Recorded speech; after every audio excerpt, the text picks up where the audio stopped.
Hello, welcome to Pastimes, episode 4. First episode that is unrelated to the Expanse, so that's pretty exciting. But joined once again by my good friend Josh from Comic Q, which it is now known by. So I'll actually should probably update that on the last few videos. But Josh, how are you doing today?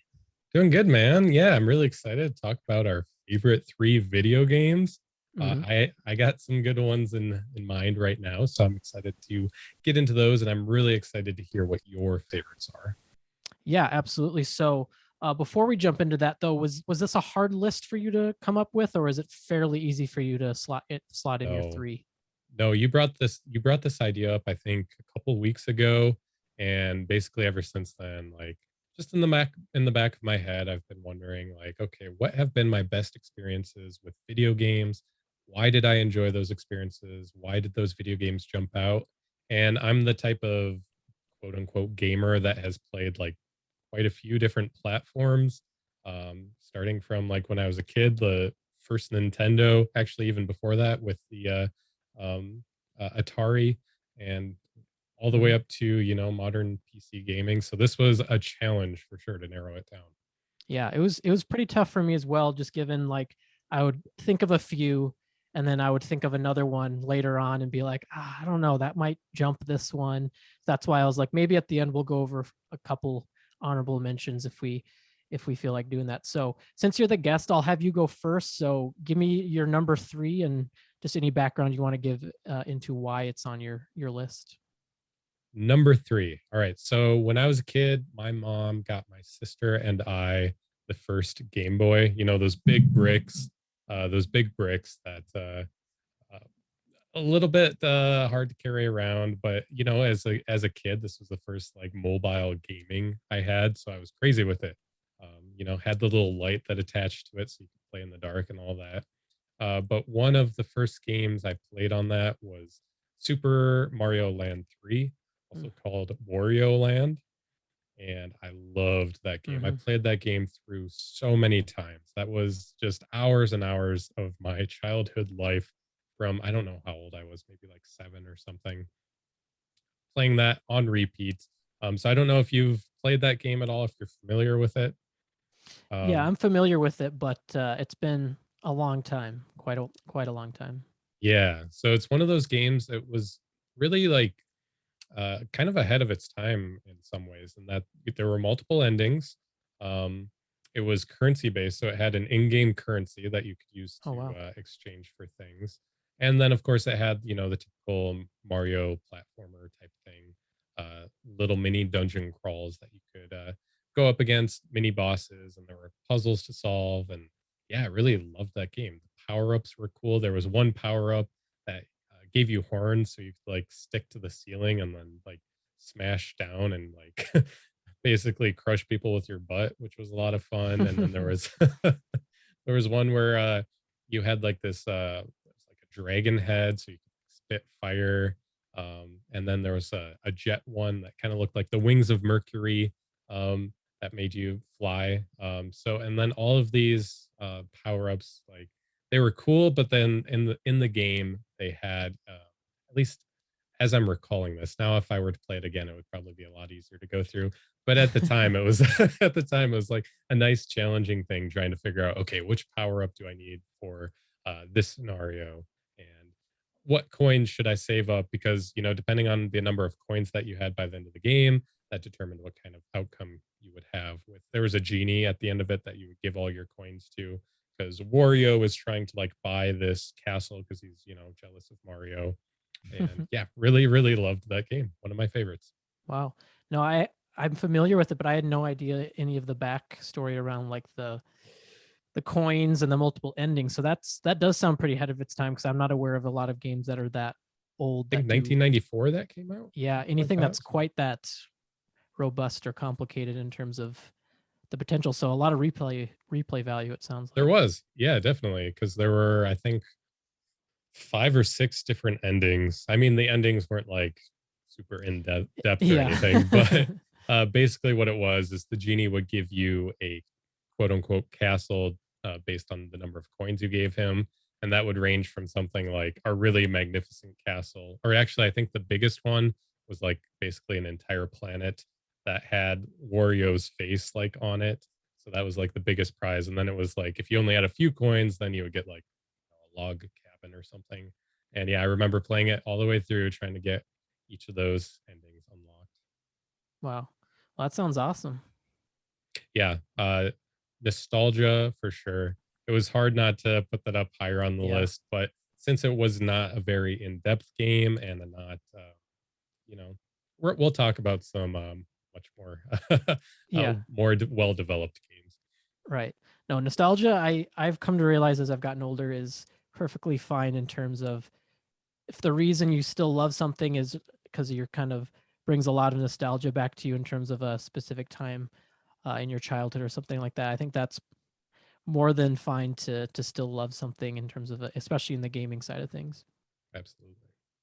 Yeah. So I want to hear yours now. What's your number Yeah, three? so number 3, so I had a really hard time really narrowing it down, so I kind of kept it in the franchise area. So my number 3 is the Last of Us franchise. So The Last of Us 1 and of course Last of Us 2, which just came out middle of last year. So the reason this hits in my top 3 is in my opinion, these are some of the best games made in terms of the storytelling and the acting and the voice acting. So Ellie being played by Ashley Johnson, who we all know and love from Critical Role now, in terms of what she's probably known most for now. So she was one of the main characters in the first game, and then is the main playable character in the second game. And then Troy Baker, who's in basically every video game imaginable, is Joel. But their performances are just amazing. And in terms of, for me, who also, who loves movies as well, those games probably blur the line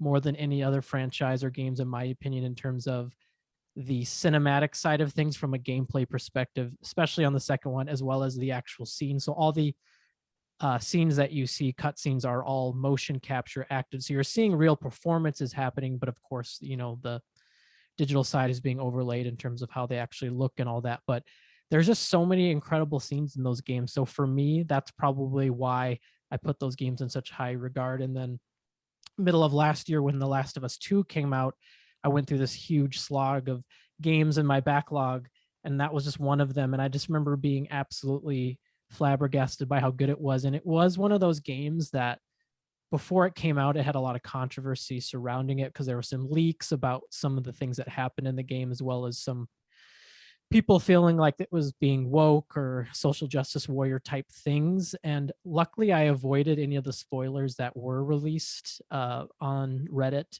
So I was just able to go into it and say, I'm aware that there's stuff surrounding this, but I'm just going to experience the game and, see how I feel at the end of it. And I went through that whole game. I think it took me 29 hours to beat the whole game, which is obviously a very long for a single player, mostly linear game. But I left that game just like devastated in a way that, like, the story is very dramatic and sad, but also just like the fact that that experience was done.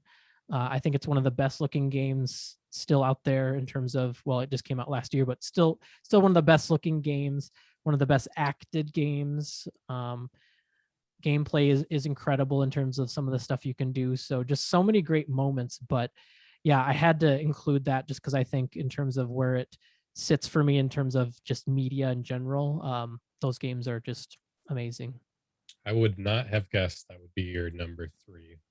Obviously, I know it's a hugely praised game, um, but yeah, that was not what I was expecting for your number three. That's really cool.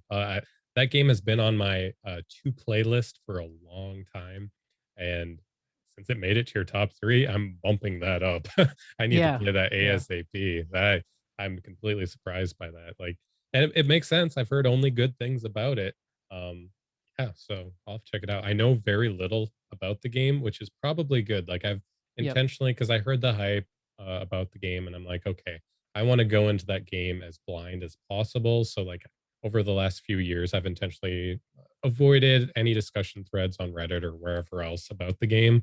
So yeah, that has me really hyped to play that game. That's really cool. yes. So the first one was remastered a few years back, so you can play obviously a nicely updated version of that. Obviously not to the level of the second one. So that would be, I think, a really cool way to experience it for the first time. And then they also have the Last of Us show that they're developing Mhm. on Yep. HBO. Pedro Pascal, I believe, is playing Joel. So super hyped on Perfect. that. He's in, every basically seems like every show right now, but an incredible actor. So I'm very Absolutely. excited that HBO gets their hands on that because that'll allow for the grittiness and just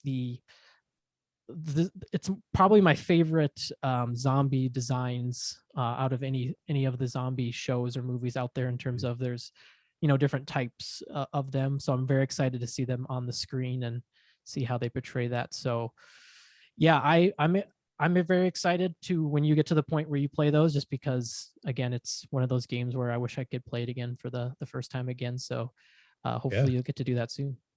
Yeah, absolutely. I'm definitely looking forward to that. Awesome. Um, Well, well, you yeah. mentioned Critical Role. I have to like, Yes. um, Mhm. that was hard to like with because we watched. I think both you and I watched Critical Role for quite a while, Mhm. at least a lot of episodes. And yeah, whenever Ashley Johnson would talk about the game, I'd like step away for a bit. Like, I'd be like, nope, nope, sorry, love you, Right. but no. Yeah, very Yeah, cool. absolutely. So yeah, she, would pop in and out while she was working on that game. So luckily, I don't think she gave away too much or talked about it too much, but just because That's good. that's pretty again tightly undercover. But yeah, so continue to see her on Critical Role. But that wrapped up everything that I had to say about the Last of Us franchise. But what do you got for number two? Number 2 should not be any surprise to you at all once I explain what type of game it is. Mhm. Uh, but it might be a game I don't know if you've not to sound too hipster here, but I don't know if you've heard of this game. The game is called Area 51. I don't think I have. Okay, cool. So I'm happy I chose this game because it's a game that you'll learn a little bit about here too. It was one of my favorite experiences gaming. So this was on the PlayStation 2. And when I got my PlayStation 2, I had a bunch of games, but never really finished any of them. I don't know if it was just something about, the platform at the time. Maybe it was like going from my Game Boy and Game Boy Color to something that's a little bit more stationary and have to sit in one place to play it. I don't know, but for whatever reason, a lot of my PlayStation 2 games I never finished. And I had Area 51 just kind of sitting there on my shelf for a while. I'm like, okay, I'm going to sit down and just play this game all the way through in basically one sitting. And started it in, it took a couple days. It wasn't one sitting. But I started it like early afternoon and played until like probably 1 o'clock in the morning that first day, uh, which was perfect. So the game is there's some like horror elements. I would compare it a lot to BioShock is one of the Okay. games it reminds me most of. It's a first person shooter that takes place obviously at Area 51. And the premise is that you have to, there's like a gray alien that was captured slash chose to work with the Americans during after the Roswell crash in 1947. And there's an underground base for his species and the government. Actually, it's the Illuminati. So, of course, I'm going to love that. Yes. The Illuminati is working with the Greys in order to like create this mutagen that'll be used on the aliens' homeworld in one of the wars that they're fighting. So the mutagen reminds me a lot of BioShock in that there's a point in the game where you can like choose to inject it yourself, and that gives you like some additional powers besides just the guns. Um, Oh, interesting. but yeah, yeah. So it's a very similar game to BioShock in that way. But the reason I love that game so much is because I love anything conspiracy related. And Yep. there's a there's a scene in the game. So the way the game progresses is you start at the top of Area 51 and you're like working your way down to the bottom where like the real good stuff is. So like deep, deep underground. And like there's one part as you're working your way down where you pass this like sound stage, this like filming area that has like the moon landing like set up there. Like Oh it's wow. Yeah. yeah. So like hinted at that the moon landing in the Area 51 games universe was like staged. Obviously, I don't believe that in the real world, but like little conspiracy things like that all throughout the game, either Easter eggs or like blatant, obvious like hints at bigger conspiracy theories. Um, one thing I kind of am a little bit about looking back at it is that the alien is voiced by Marilyn Manson, which at the yeah. Interesting. Interesting. which at the Hmm. time I was like, oh yeah, cool, I love Marilyn Manson, and then you grow up and realize what a piece of crap he is. So I don't think I would be able to replay the game and have the same sort of experience knowing that, but a lot of like twists and turns, a lot of like really amazing moments of suspense, a lot of what from what I can remember, really great storytelling. Really loved that game. Yeah, played it through, just got addicted to it, beat it in like a day and a half. Yeah, number two easily. How old were you when you said that you played this? So this would have been I was probably like maybe 14 or 15. So this Okay. was maybe 13, between 13 and 15, somewhere in there. It's just interesting to hear you talk about that because I've known you, 10 plus years at this point, but I didn't realize your love of conspiracy theories went back that far The in roots terms are of deep. did that kick off any of that, or was that even before that game that you kind of had It a was a I don't know. natural draw to that? I think I was just born with loving conspiracy theories. Like, it's not even so much that I like believe any conspiracies. I just love reading about conspiracy Right. theories. I love the people in the conspiracy theory community because they're all crazy, which like is very lovable, very scary on some of them, but Yeah. like they're interesting people to come up with all these ideas. And I just, yeah, I love the conspiracy community for the most part, without getting too political in some of the conspiracies that have happened late or more recently. But, old school conspiracies like the JFK stuff, the aliens, Bigfoot, Right. all that stuff. Absolutely love it.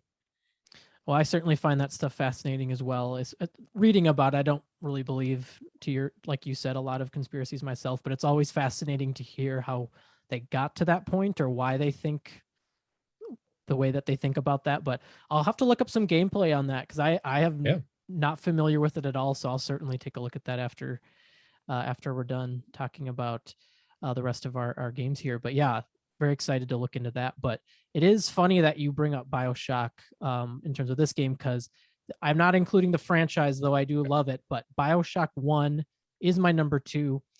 Right And the on. reason for that is because it is probably one of my first introductions into that type of game. I think I played it, I was probably like 18 years old, probably when I played it. Had just gotten my computer for college. It was kind of a gaming laptop, so I could play games on it. I remember my brother gave me it on it, like it came on discs. This is before I had Yeah. Steam or anything like that. So he's like, and he influenced a lot of the games that I love. So he was like, "Hey, here's a bunch of PC games that you can play." So, and I remember installing it and him telling about it. And I remember seeing the Big Daddy on the cover with his giant drill of his arm, and I was just like, "What is this?" And I remember just immediately being like blown away by like just the complexity and the darkness of the story and this underground city that's escaping mankind and just kind of going down this very deep hole of kind of what would led to that story. And that was just the very first introduction to me that video games could do that, I guess, if that makes any sense. Like it makes sense now, like of course we can, video games can do that, but not to like that level of just like, I don't even know the way that I would describe it. I just remember feeling very just like blown away by the atmosphere and just a lot of just like, not even that it's a horror game, but just like the way that they were able to portray different like gross things that weren't necessarily gross, but like you talked about mutagens and the injecting and being attacked by like these deranged psychopaths. And I just remember being like freaked out a little bit, but also just like, this is amazing. I cannot believe that I'm able to explore this underground city. And you're getting to listen to these different voice memos that you're finding throughout. I love just listening to those and getting the backstory behind these doctors talking about these experiments they're running and just, your the guy that's talking to you through the radio. I'm totally blanking on his name now. I should know. I The think it's Atlas. Atlas. Yes, I was going to say it's Atlas, and would you kindly, which of course comes full circle at the end of the game. But for me, it was just one of the first major gaming experiences I had that just really showed me how cinematic and how deep and like these tough um, topics could be tackled through a game, through an FPS, through this very just intricate and interesting city and characters. So that's the reason it's on there. I do love all the other games, Bioshock 2 and Infinite are both great games, but I had to put Bioshock 1 in at my number two just because for me it was very influential in opening up my mind into what was possible within gaming and storytelling within gaming.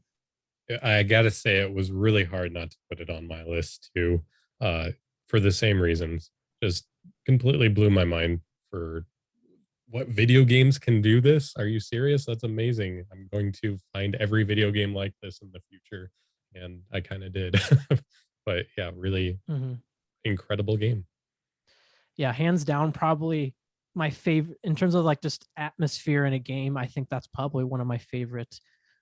I've actually thought about going back and replaying the remaster again just to see how well it holds up in terms of what I remember of it. But had to include it. Just an extremely influential game for me. So sits at number 2 for my list. Awesome. So yeah, I guess we're down to number 1 for you. We're So at what? number one. And we should mention we have Yeah, not talked about what our top three no, are. not at all. So I worry with my choice here that potentially I'm overlapping with you. Um, No, but it's I it's have an just the idea. truth. It's just the truth. So I gotta say it. It's 100%, no question. Nothing comes close to the experience, and it's a game I only started playing a couple months ago. Legend of Zelda: Breath of the Wild is the best game in existence. Nothing comes close. Nothing even comes close. The full experience of exploration, of puzzle solving. Um, it's beautiful aesthetically, like, and of Mhm. course the IP of Zelda. This is the first Zelda game I've played, to be honest with you. But Oh wow. yeah, but I, of course, you grow up, about Zelda. I have always known about Zelda. I know you're a huge Zelda fan.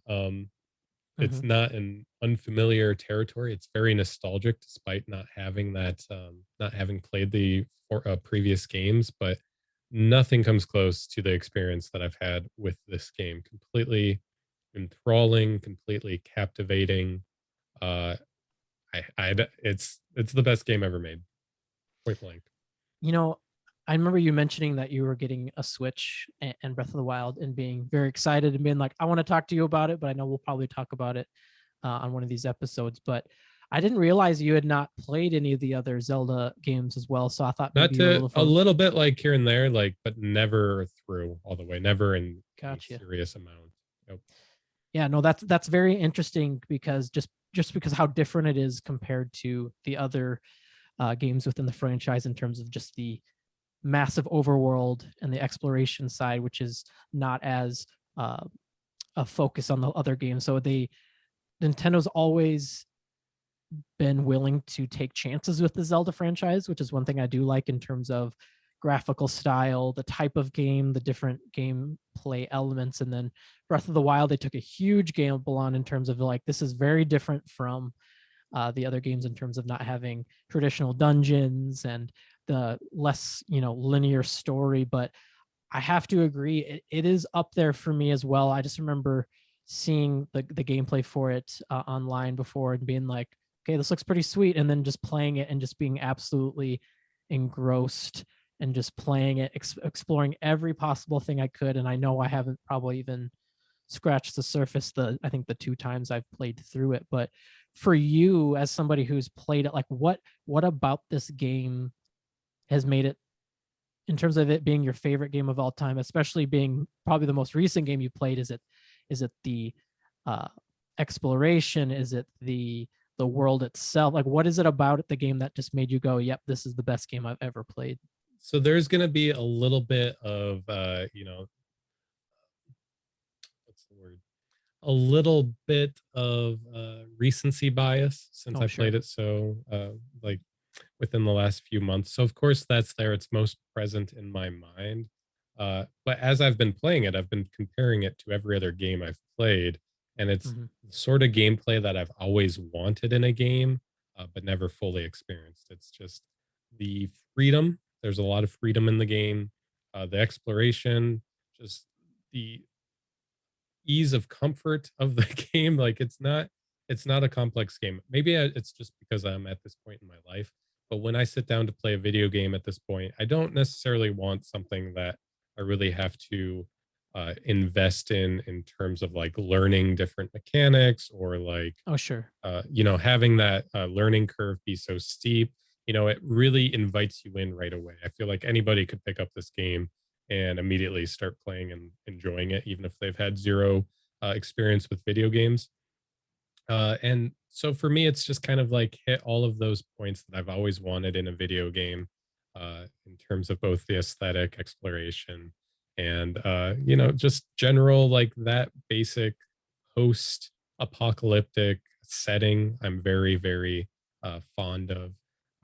It's very hopeful in that way, and Mhm. maybe a little bit of that is living in the post 2020 world where it's felt a little bit weird playing through it and knowing more about collapse now, and oh shoot, maybe this is our future, something like this where we have to dig up this ancient technology to like save this world that's in ruins. Like it's like maybe there's a little bit of that too because of the pandemic and because of global warming and everything else.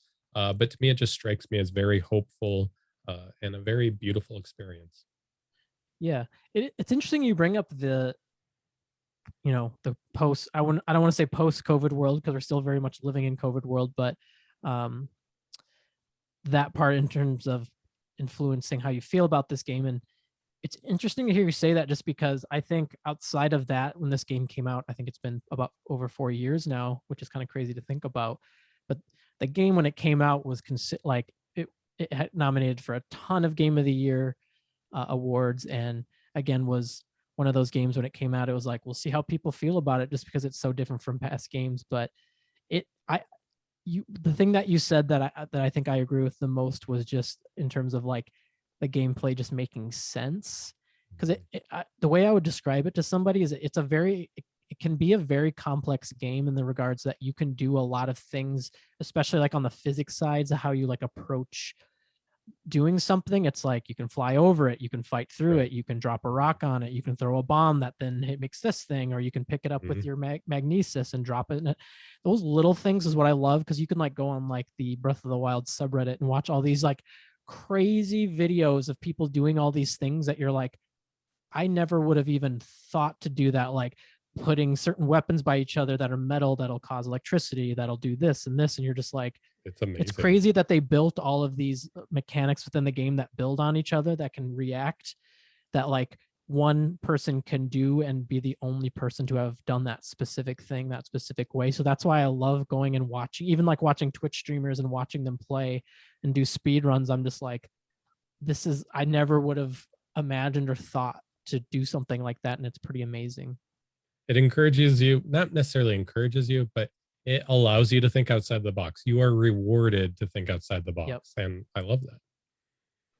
And even just replaying it again recently, there are little things that, it's obviously not a perfect game, that makes me even more excited for, yeah. Number two. I Number two, just because there's like two, if this is the baseline and they can use that and then add things on and improve on, I'm just like, I am so excited for Breath of the Wild 2. And we saw gameplay for that very, very Yeah, by the way, recently. anybody watching this, go check out Aaron talks right away about the Yeah. trailer. I know It's how a, it, excited you were. yeah, You got that video I up, so everybody's it's got a to go very check short that out. video, but yeah, I was like, I just need to put something up Nope. because if the few videos I do have up, you can tell very quickly that I love the Legend of Zelda series. So, little things. So for me, the hopes that and you can talk about this too if you want to as well, that I have for the next game are little things more like, I'd love to see some more traditional dungeons in terms of like, maybe you just like find, it'd be so cool just to be exploring and being like, find this massive temple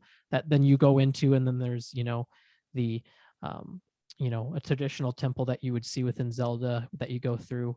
And then the shrines are somewhat debated within the community, because there's 120 of them, and it's like some of them are almost too simple, things like that. So I'm very interested to see if they're going to address any of that. But those are very minor things, because the experience was amazing for me the first time and every time I've played it. Absolutely. I got to know what your number one is, though. All right. Well, you alluded to it, and I'm going to use the franchise as mine. So it is the Legend of Zelda franchise again. No surprise if you know me at all, or I if kind of you've looked. figured this would be the case. Yep. Yeah, if you know me at all, or if you've seen the few videos that I have put up, like two of the 7 or 8 that I have so far are Zelda. So I'm saying the franchise in general because it's been so extremely influential to me at a um, from the very beginning of my gaming life. So if I had to pick a one game that is my favorite, it is Ocarina of Time. Just so many great nostalgic experiences. First, actually watching, because I did watch my older brother, who's 8 years older than me, play it. So that was a fun experience for me to be able to hang out with my brother and watch, the original Twitch, get to watch somebody else play. But I loved it because I loved just everything about the game as I was watching it. And then getting to play it a couple years later, once I got older, because I think I was like 7 or 8 when it came out, and just absolutely loving everything about that game in terms of the adventure of it and the temples and the world. And just I just loved the way that Link looked and the gameplay and things like that. But even before that, for my, I believe it was my 7th or 8th birthday at Chuck E. Cheese, I got an ice blue Game Boy Pocket that I'd asked for, and with it came with The Legend of Zelda: Link's Awakening, and that was one of the first games I played on that, and that just exposed me to this, again, just this RPG element of, being on an island, finding a sword, uh, going through the temples, exploring this overworld. It was just something I had never, again, had known was possible within gaming, or that it could be that deep. So fell in love with that game and the music and the temples. And then again, just to kind of compound that on top of all the other games that have started to come out with Ocarina of Time, Majora's Mask, Wind Waker, Twilight Princess. I've followed that series so closely ever since. And the reason I include the franchise is because every game is just so good. I'd be hard pressed to find another series that has as many games in its catalog and for all of them to be considered so good. Like, I swear every single game is at least a 9 when it comes out. Like, you very rarely see one lower than that. And that includes the Game Boy ones and the console versions, and the ones that are considered like the worst in the series are like still good games, which is a testament to how good it is. So that's why I include the series. It's hands down my favorite franchise every time. Like, Nintendo could be the worst company in the world. All their other games they come out could be terrible. I will buy a Nintendo console to play Zelda. Like, it is my Zelda machine. It doesn't matter. Like, I will spend the few $100s just to play whatever game they come out. And of course I play a lot of other games they come out with, but like, it's literally come down to that point where I'm like, even if I don't own the console yet and I know Zelda's coming out, I will go out and buy it. That was the main reason awesome. I bought a Switch. I knew I would buy one eventually, but it was like Breath of the Wild launched with the Switch. It came out on Wii U as well, but the Switch version was the better version of that. So it was just like, guess I'm getting a Switch and I'm gonna try to get them because they were out of stock and all that. So just so much nostalgia attached to that, and just every game that does come out is it's just good. Like, there's no duds that have come out anytime recently. So and maybe someone will call that out in the comments or something like that. But again, I'm sure to you that's no surprise that this series is my number one. So there's just so much to be said about it. That's awesome. Not surprised, but uh, very, very happy to hear you say all this about Nintendo's Zelda series. Because I plan after having played Breath of the Wild to go back and play through all of these. So I'm very much looking forward to Yeah. no duds in my future. And I'm very interested for you to do that, just because Breath of the Wild being your first gaming, actually playing experience. It'll be fascinating to see how you feel about the more traditional side of Zelda with, the temples and things like that. And I am actually playing the Skyward Sword HD remake that just came out on Switch, which was the Cool. game that came out on Wii that used the motion controls, and you can technically use it without it now. But one of the few games in the series that I only played once when it came out, and then I never touched it again. So it probably would be considered lower on my list if I had to build a hierarchy of my Zelda games, which maybe I'll do down the line for a video or something like That'd that. be a good But video. Yeah, for sure. yeah, so it's probably lower just because I'm just very unfamiliar with it, because I only played it once, 10, 11 years ago. So it's been really fun to play that again. And I'm really liking it, and it's getting some breath under it in terms of people falling in love with it either again, or if someone like me who's like, I don't really remember much about it, but I'm excited to play it again. And I'm really enjoying it so far. I'm not super far into it, but I'm kind of remembering things, so it's really fun to play a more modern version of it with some upscaled graphics and things like that. So certainly something that you can borrow from me. I have the physical copy Yeah, if you want to play that. So when yeah, I'm done, definitely, absolutely. I'll send it your way. Right on. That sounds awesome. Yeah. So that is our top three. I'll list them out on the bottom underneath the video for each side of us here, as you'll see below. But before we wrap up, I know there was a couple games that probably were on the fringe, so maybe we won't spend as much time on each. But I wanted to give us each an opportunity to call out one or two games that honorable mentions that didn't quite make the list, but are still games that you love. That would be number 4, 5, or 6. So do you have a game or two that you want to call out that maybe was on your list but got bumped down by one, maybe a fringe game? Yeah. So what sits there for you? So there's two games that I've put tons of hours in, and they definitely would be candidates to replace two of the games on the list. Uh, One of them was Skyrim. Of course, I've spent a lot of time on Skyrim. Really loved Skyrim. Got me through my senior year of college as I was working on my thesis. So a lot of love for that game. And then the second game is Elite Dangerous, which Oh, is, okay. I don't know if you can call that a game. I mean, it's like a simulator, but Right. spent a lot of hours on that as well, just doing a bunch of crazy stuff in space. And actually, the reason I got into that and enjoyed it so much was because of watching Expanse. And Oh so, yeah. just another plug here to go check out our discussions on The Expanse. If you like sci fi at all, you'll definitely want to check that out. But yeah, Elite Dangerous, just flying around in a spaceship. What's not to love? Tons of hours in that game. So, those two honorable mentions.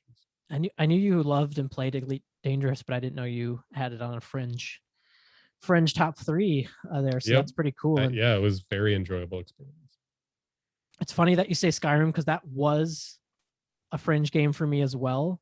And I know that game just gets memed out, just because of the number of times it's been re-released and the enhanced edition. And it came out 10 years ago, I think, or in November of this year, which is crazy to think about. So I don't want to think about yeah, that. I had to include it because, again, spent so many hours playing that game. One of the few games where I just love exploring in terms of just I can open it and just be like, I'm going that direction, and you just go, and then your adventure starts. What it was the main reason I built my original gaming PC back in 2011. I was working on getting that put together and getting the parts, and it was like, oh, Skyrim's coming out in November. I gotta have that. So I built it like the week before. I remember like preloading it on Steam and all of that. So many great memories with that game. I definitely fall under the meme that is stealth archer. I always end up doing it. I can Here. I've seen people even recently talk about like, oh, everybody does that, blah, blah, blah. I'm just like, I can't help myself. It's so fun. I just love clearing an entire cave without being seen, and just the Yeah, damage. It's just, I can't, I'm not you going to really apologize for it. you really can't beat just the enjoyment. Like there's nothing more satisfying than sneaking up on somebody and like taking a whole unit out without being spotted. Like not to love about that. That's so much fun. Yeah. So I had to, I was, not surprised that it was on your list, but before before I do move on to my final fringe game, I do want to call out if you'll let me, a funny story about Skyrim. I think you Yes, know which please. story it I is. know this So story, and I would love for people to hear this because um it makes me feel very humiliated in some ways, but it's too funny not to share. So please, please share. maybe somebody will relate, but from my perspective, it was in college. Josh and I were roommates. Essentially, we had separate rooms at the college we went to, but we were on the same floor. And I remember walking into his room. He's playing Skyrim, and I'm like, "Oh, sweet! I'm just gonna sit here and watch him for a little bit." And, he's bringing up his map. He's doing all this stuff, and he's walking into one of the towns. I don't remember which one it was. It might have been Whiterun. And I remember you walked by one of the carriages, and you're like, "Oh, sweet! There's a carriage here. I can get to blah blah blah city." And I'm like, "Why? Why does that matter?" And you're like, "Oh, because I need." Otherwise I need to like walk or whatever. And I'm like, you can fast travel, right? And I remember you just got really quiet and you opened up your map, and I was like, yeah, go like click on one of the cities you've been to, and it popped up and it was like, do you want to fast travel? And you were like, and And so, and I remember just laughing so hard for just minutes after being like, and I think you had already put a decent amount of hours into I this was like game. 20 some hours in, I think. Exactly. So, and I remember Yeah. you being like, oh, this changes things. But, and I think you've told me this before, but what was your experience with that game before and after discovering that there was fast travel? Honestly, I loved it before fast travel because I thought that was the beauty of the game is that you get to like literally explore. You have to like go through down these roads or back through like forests or across mountains to get to where you need to go.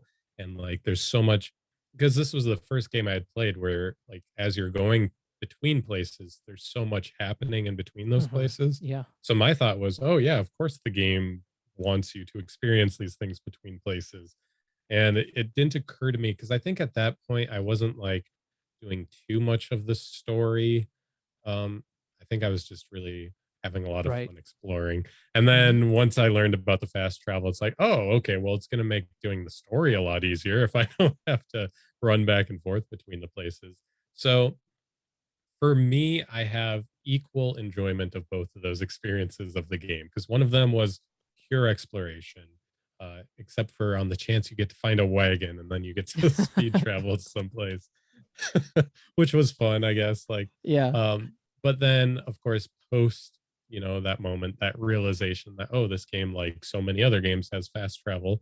Uh, that was still like because you still have the story and you still have it's a bit of a slog to have to run back and forth obviously so but yeah that first 20 hours I have a lot of fond memories of just getting lost and like it was a nice little thing to be able to fast travel but yeah I did enjoy the ignorance that I had the blissful ignorance of not knowing about it Yeah, and I've read about people who do it, who do play games like that intentionally that way intentionally. Yep. without doing any fast traveling, which I think is pretty cool.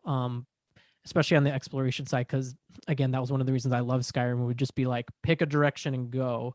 And that's Yep. how anytime I've ever restarted a new character in that game over the years, I literally get out of the cave on the initial Yep. after the initial intro and I just turn my character around, look at the top to see if there's like a point of interest and go. And that's just like I do. And if I remember correctly, though, my first playthrough, I believe I was 70 hours into the game before I even started the main quest. Wow. Because I Wow. literally wanted to explore as Yeah. much as I could. I had like visited all the cities and done all these other side quests. And I was like, well, I guess I should probably go climb the mountain and talk to the Greybeards now. I believe I was right 60 or 70 hours before I even Yeah. started that. So again, a lot of Awesome. fun from an exploration standpoint, a lot of fun memories with that. Absolutely. Absolutely. Yeah. So the final game I'll talk about on my honorable mentions is God of War 2018, which I played last year during the pandemic. I had mentioned I went through like this long list of games that I just played back to back to back, and that was one of them that I'd been wanting to play for quite a while. I knew a lot of good things had been said about it, and I hadn't really played the previous games, but I knew this one was Norse themed in regards to it being in Midgard. So I knew I would like that side of things. So I finally played it during the pandemic, and it hit me just so hard because it is a story about a father and a son going on this journey and working together and just their relationship. And I have two young sons who are 3 and 1 years old, so I was very much in that mindset of like, okay, I'm playing a dad and doing this, and there's just so many moments, heartfelt moments between these characters, and Kratos being this very stern and kind of walled up character, and to see him kind of grow in this relationship with his son who kind of has this opinion of him, and they kind of progress going through these different parts of liking each other and not liking each other to not, and things like that. So seeing that progression, and especially at the end of the game, it was just like, it was one of those experiences where I think if I had played it at any other point in my life, I would have really liked it. But because of the circumstances of being a dad and everything, and during the pandemic and things like that, it just hit me super hard. And just an amazing looking game, amazing gameplay, and things like that. So I had to include it on my list, and it's more of, you know, recent in terms of when it came out and when I played it. But had to include it just because it just hit me so hard. I have to add that to my list. I had no idea. I had no idea that would even be close to the top three. So that's good to know. It Yeah. looked fascinating and really like I've never played any of those games. So definitely going to add that to the list. Yeah, PlayStation has had a pretty incredible run of single player exclusive. So when I kind of went through a bunch on PS4 and I got a PS5 a few months ago and just played like 5 or 6 games in a row on PlayStation that are all exclusive, and that was one of them I finally did, and it was just, yeah, absolutely loved it. But was the first game of any of the series I'd played, but just meant that much to me. That's awesome. Really love that. Yeah. Did you have any other games you wanted to call out before we wrap up? I better not Because we could go for a long time. it was hard enough narrowing it down to technically 5 because I knew that the other 2 I'd talk about. Like it was hard enough narrowing it down to that. So Right. I better not even mention anymore. Yeah, no, I agree. So if you're still watching right now, let us know what you thought of our 3 games that we chose. Of course, would love to hear any of the games that you guys love. Would love to have that conversation with anybody. So let us know down in the comment. Subscribe for future episodes. Things like this. We'll probably do some more conversations with some lists. Of course, our Expanse discussions as well. We'll continue. Season 3 will be next. I should probably keep watching that so I can catch up so we can get that episode out. But check out Josh's channel, Comic Q. He's recently rebranded in a sense of the type of videos he's doing. He's putting up some really cool comic reviews, some cool editing and things like that. So go check that out. I'll include a link below. But anything else you want me to plug or call out, Josh? That's it. I think we covered everything. You know, go check out Aaron's past catalog videos. If you stumbled upon this video, absolutely hit subscribe. You're not going to regret that. A lot of good content. I know that he has plans, so you'll want to keep an eye out for that. Hit the notification bell. Of course, if you've watched this far, hit the thumbs up button. It does help the video. Wow, I don't even have to do the outro. Thanks, man. All right, guys. Thanks for watching.